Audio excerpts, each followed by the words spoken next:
اعوذ باللہ من الشیطان الرجیم بسم اللہ الرحمن الرحیم السلام علیکم ورحمۃ اللہ وبرکاتہ۔ اس ویڈیو میں آپ کے ساتھ بچوں کے چلنے پھرنے کی قوت میں اضافے کے لیے ایک زبردست عمل شیئر کیا جا رہا ہے۔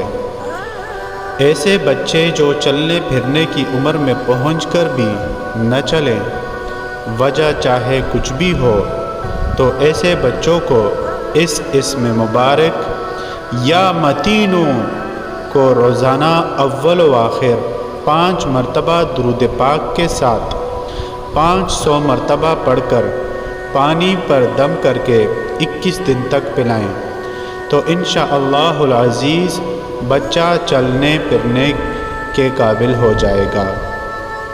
اگر یہی عمل 11 دن تک زیتون کے تیل پر دم کر کے بچے کے جسم پر اچھی طرح مالش کی جائے تو بھی یہی نتائج حاصل ہو جاتے ہیں۔ اللہ کے حکم سے بچہ چلنے پھرنے شروع ہو جائے گا اور کبھی بھی کمزوری نہیں ہوگی۔ کوئی بھی عمل شروع کرنے سے پہلے صدقہ ضرور دیجیے، ویڈیو کو لائک اور آگے ضرور شیئر کیجیے۔ شکریہ۔